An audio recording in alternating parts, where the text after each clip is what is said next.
Well, hello there, everybody, and welcome back to another episode of An Ecologist Plays Ancestors, the Humankind Odyssey. We are back with the Chads here, Sahelanthropus chadensis, which will most likely be the last episode that we see this species. After this one, we are most likely, or during this one, we are most likely going to go to Auroran tuganensis, which is the next species in the game that they've got here. So we are ready and armed. We have skipped a generation, so off screen, and that's why we see a whole bunch of little skeletons scattered all over our little home base here, our little settlement.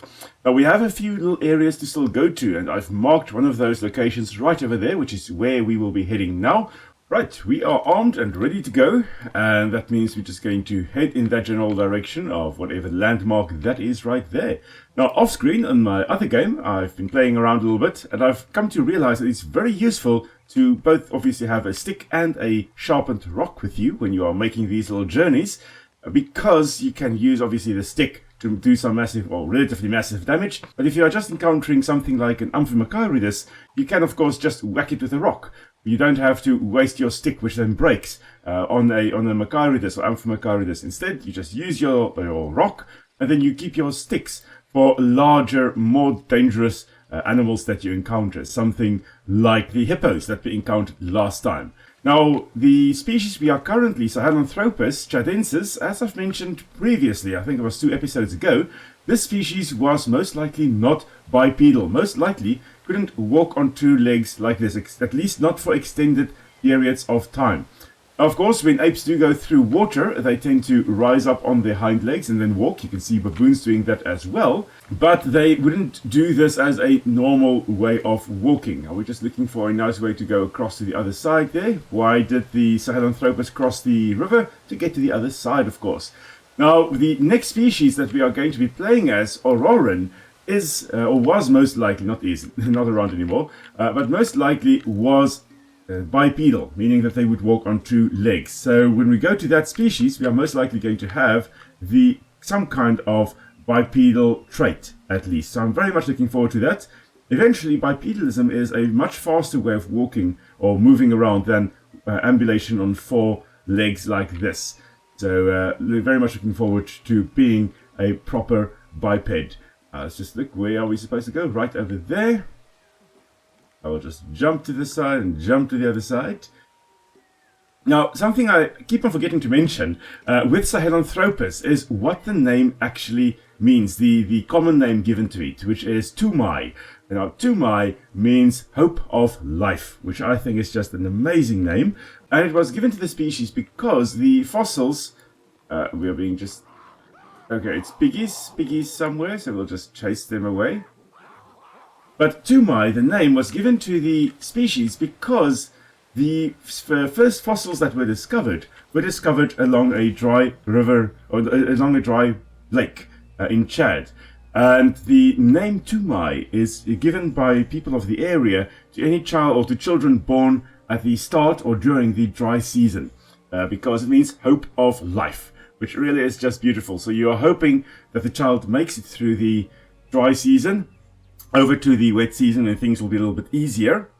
And then, of course, with this species being one of the most ancient hominids, of course, it was given the name Hope of Life, because, you're hoping that it will eventually give rise to relatively modern humans. So let's have a look. Where to now? So we've discovered this spot here, I think, which is where I forgot to look where it was.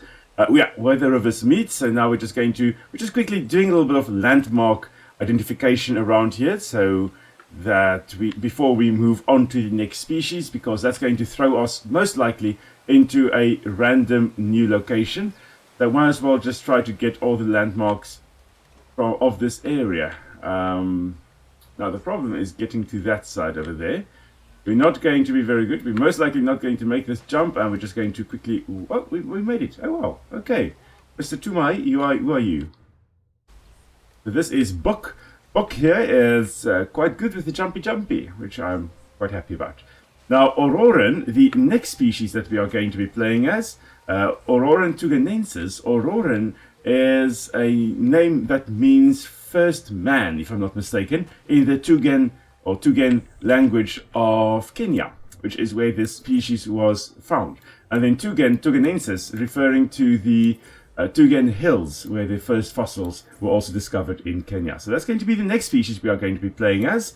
And I believe that will be after our next evolution, if I'm not mistaken, or evolution leap.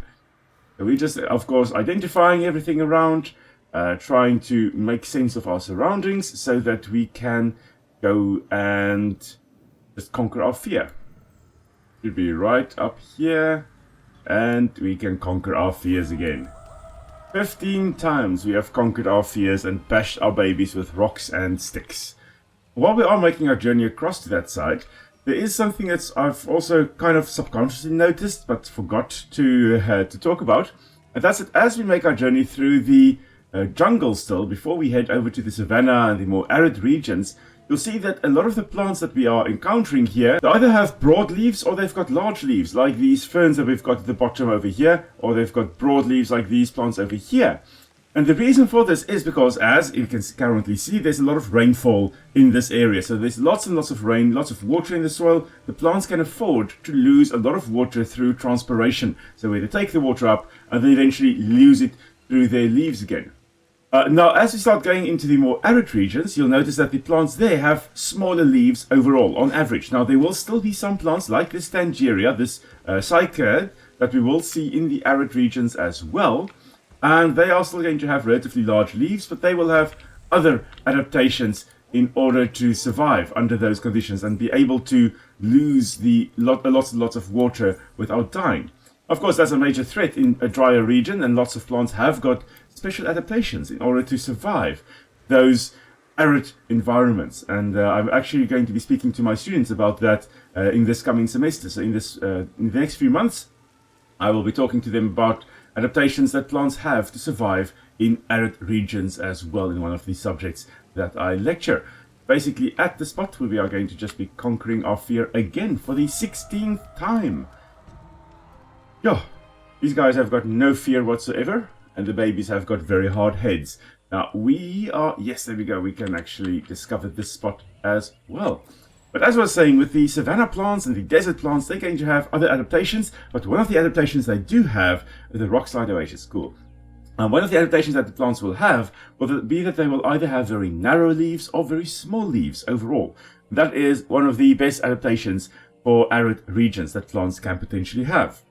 So just, keep it in mind, as we start going to the more arid regions, the size of the leaves should be changing. And I'm pretty sure that a lot of the plants that we can currently see around us over here will not be present when we get to the other regions of the game. So let's have a look here. Let's conquer our fear again for the 17th time. This is really going to be, I think, what I spend a lot of my downtime doing is exploring like this. Going to conquer the environments and then, heading off. Okay, so let's have a look here. What is this place that we have discovered? Let's get onto the rock here.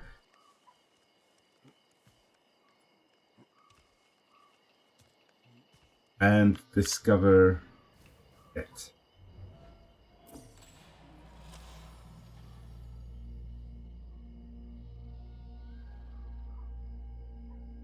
Green rock pathway, they say. Okay. I guess it's because the rocks or the mountains are covered in greenery. I'm not sure.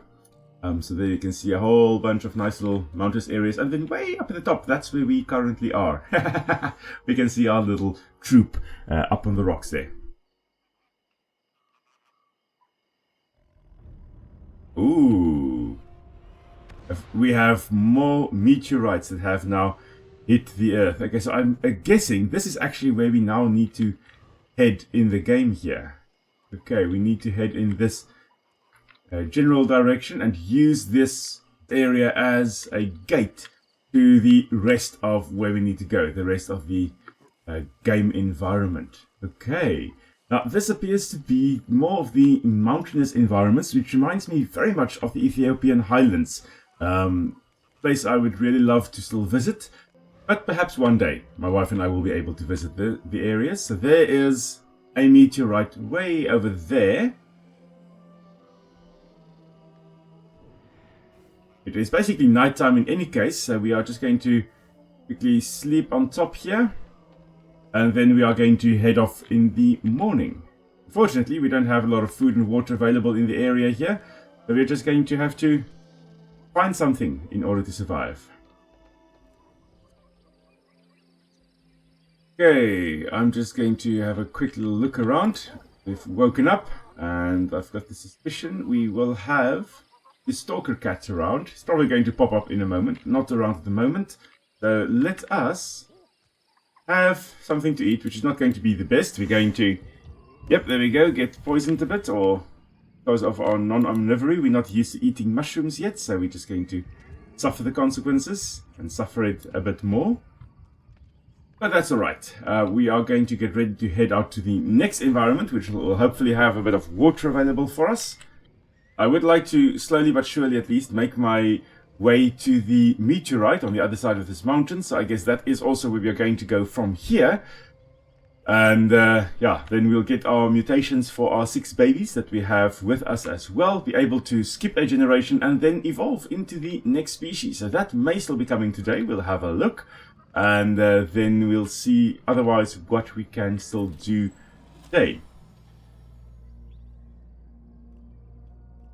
A new landmark, the cave's secluded entrance. Ooh, so this is the cave environment. We really need to be heading in there as well, explore a bit there. Although we have already encountered the Megarian banded centipede last time, which we then subsequently immediately killed because, strange things bad. And must kill them. And there we are, way on the top of the rocks as well. I like the fact that when we look at landmarks like this, or discover landmarks, you can see our little hominids on the rocks or wherever they are as well. So we've got an evolution feat there, birth of a cartographer, because we have discovered so many landmarks. What we do, we are the cartographers of the hominini tribe. We have matured some kind of neuron. This is most likely the fungus one, or the ability to eat mushrooms without, becoming poisoned. And there is something else I would like to do, and that would be to go kill one of the hippos, one of the Hippopotamus gorgops, which we encountered last time.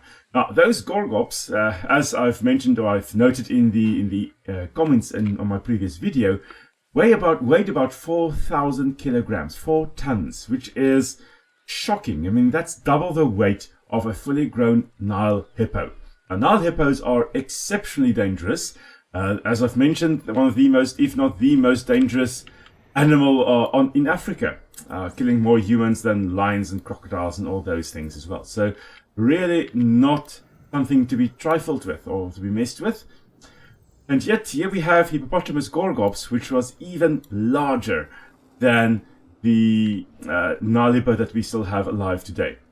Now, there are cases of Nile hippos when they feel threatened, they will attack whatever is threatening them. And if they feel threatened, for example, by a Land Rover or a large vehicle, they will even attack those. And there have been records of them like literally bumping them over in when they attack them. So we often hear, or not often, we do hear of we do hear of elephants, of course, throwing vehicles over, but hippos also able to do that. And you don't want to mess with the hippos, especially not when they are on land.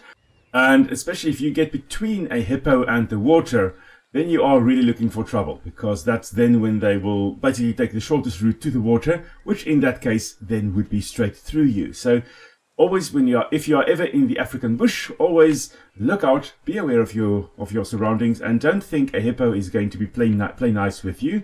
If you see a hippo, stay far away stay out of its way.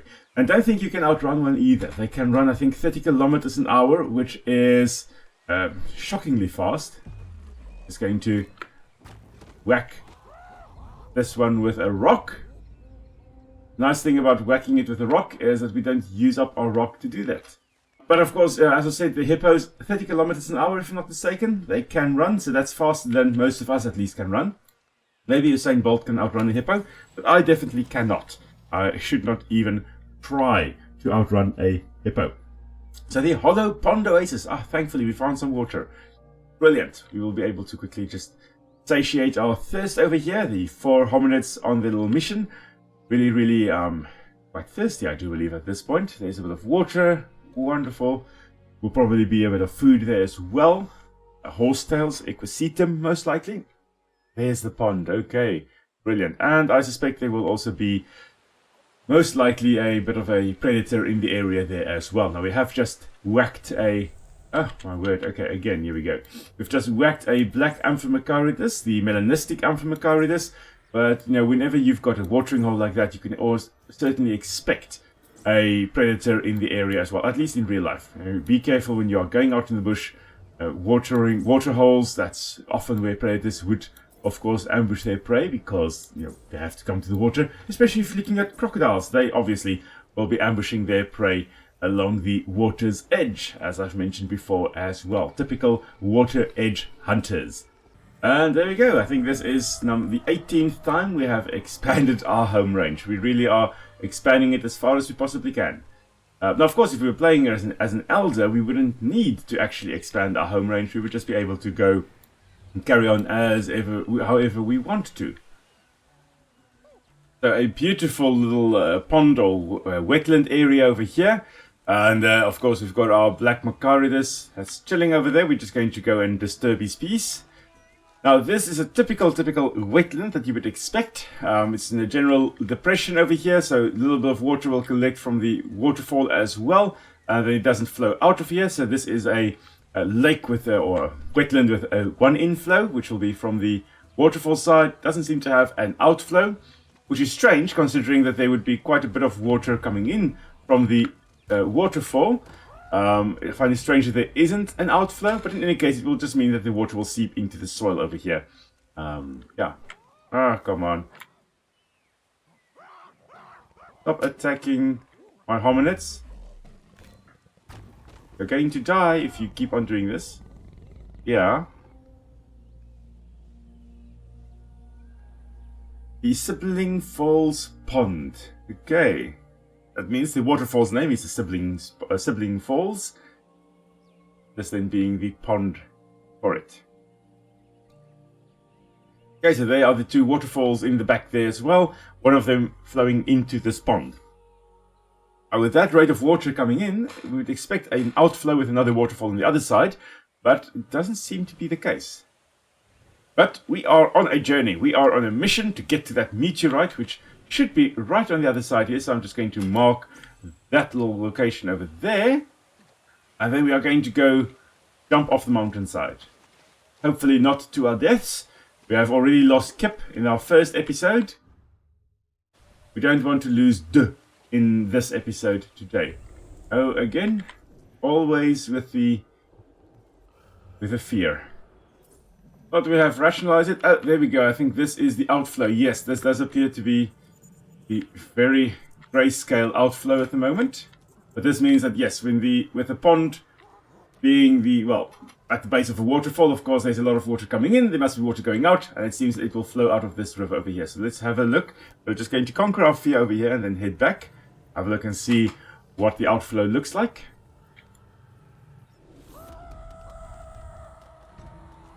"20 times we have conquered our fear." Oh my word. Okay, so this does look like a proper outflow. It should be over here under this tree. Yes, there we go. So there's another series of waterfalls coming out of the pond, of the Sibling Falls Pond. Okay, wonderful. Quite nice. At least it makes sense. The landscape makes sense, which I love. I love the fact that, you know, you can say that, okay, there should be an outflow in this pond here because there's a lot of water coming in and there should be a lot of water flowing out. And then voila, there is a lot of water flowing out. Okay, there's a python. Time for us to kill something. We haven't killed anything at all this episode. We've whacked a few Amphimacaridus. Haven't actually killed anything. Let's see if we can kill the python with a rock. Because why not? Hello, Mr. African Python. And we have whacked him. It's the first time we've used a scraper to whack the snake. And we have... Oh, it's the first python we've killed. We haven't actually killed Python sebei. So the African rock python, not being quite this large in real life, can be quite large, 4-point-something meters if I'm not mistaken. Which, you know, is, you know, decent size. And there have, of course, been records of them killing their people. Very, very rarely. But there have been, I think, 2 cases in the past decade or so that you know, people are aware of. So Python sebei, as we've got it here, 2 subspecies. that we know that have been classified. There's the one that's in Central and West and East Africa, I think, so more in the tropics. And then there is the Southern African python, which is in South Africa, of course.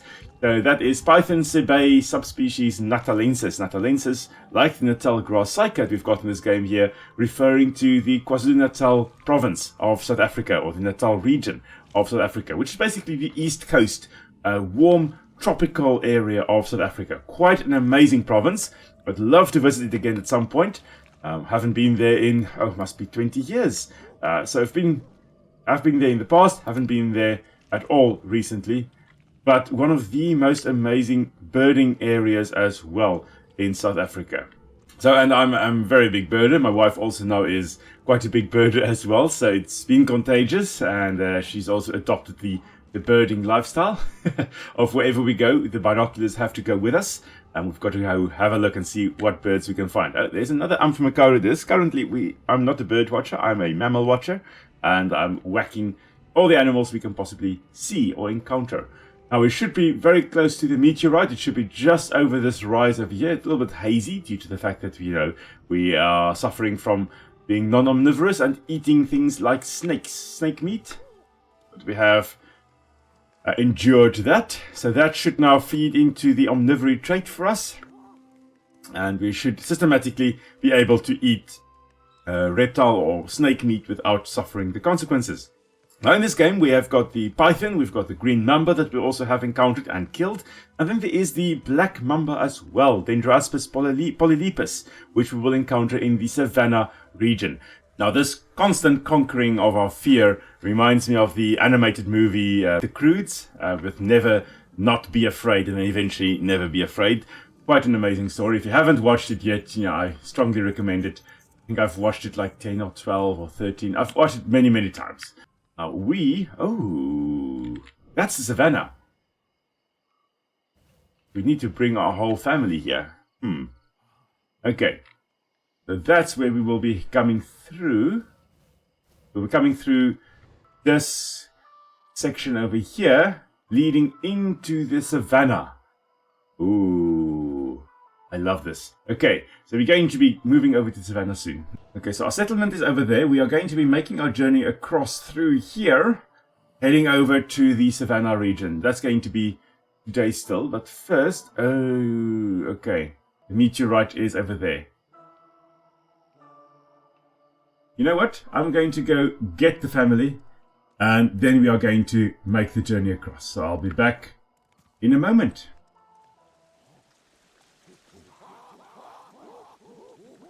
Okay, so I did say that I was going to meet you there with the rest of the troop. However, we have encountered the pods of hippos, and I want to kill one.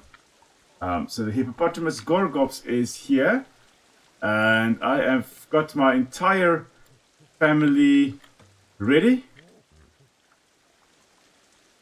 We're going to poke it with a stick.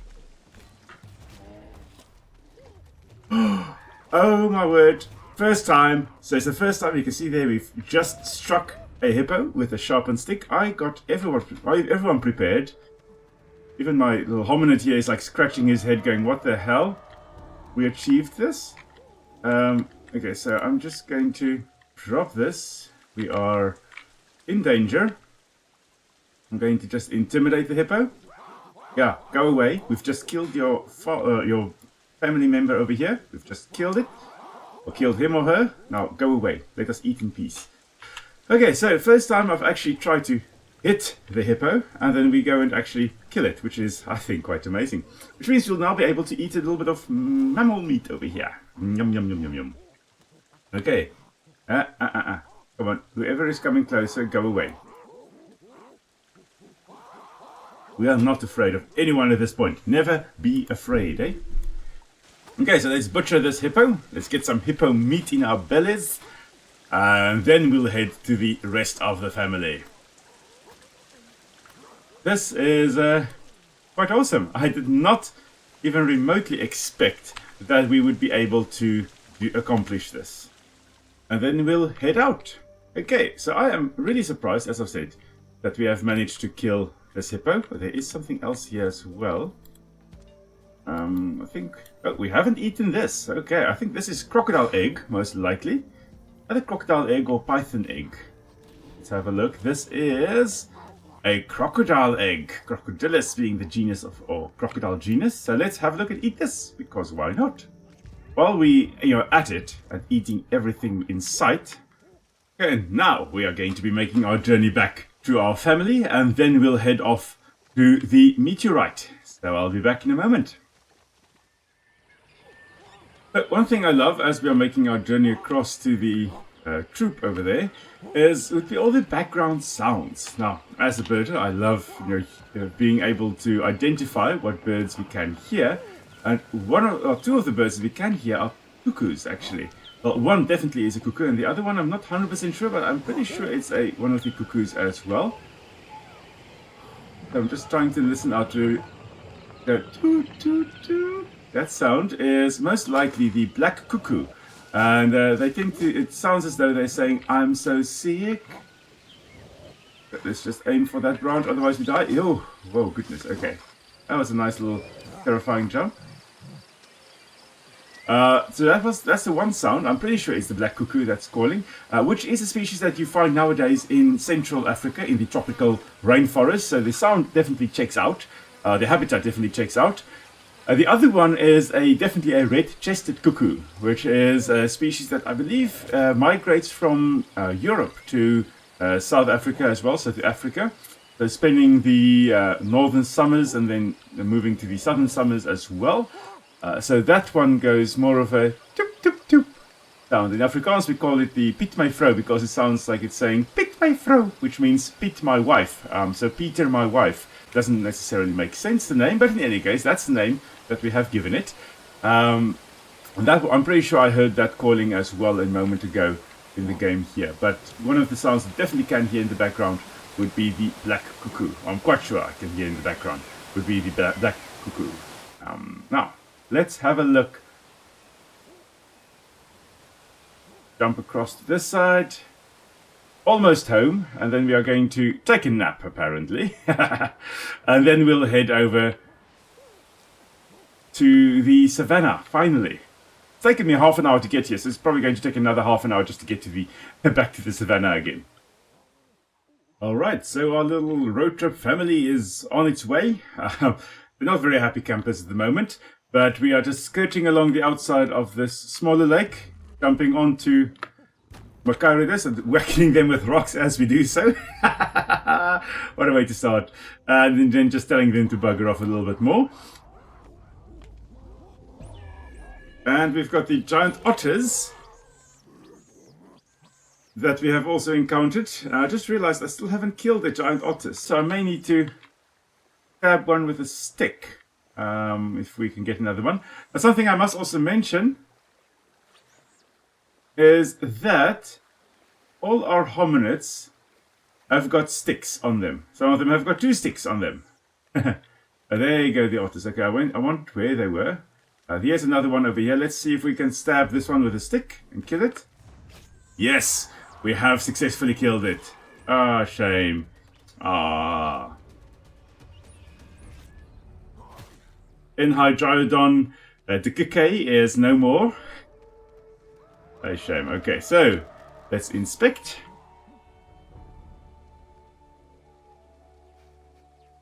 New source of food for us. That means we are also going to just butcher this one and then eat some of its meat as well, just to say that we have also eaten otter meat. So as I've mentioned before, this otter here, Enhydriodon Dikike, one of the largest, if not the largest, otter of the Miocene epoch, found in Africa, in the Dikika Valley, in I think Tanzania, if I'm not mistaken, either Tanzania, Ethiopia or Kenya. The East African area really a treasure trove of fossils from the Miocene period. And this specific otter, the skull of this otter was about the size of a fully grown bear's skull, which I think is kind of terrifying, in all honesty. Imagine an otter with a head the size of a fully grown bear. Yeah, that's just, I think, quite terrifying to think of. Okay, so we're just going to go through the green rock pathway, which we discovered earlier, and then from there head over to the dead zone, because that's the route that you would normally take to get to the savanna. We kind of almost just jumped down the cliff as a shortcut. While we're whacking another Amphimacaridus, telling it to go away.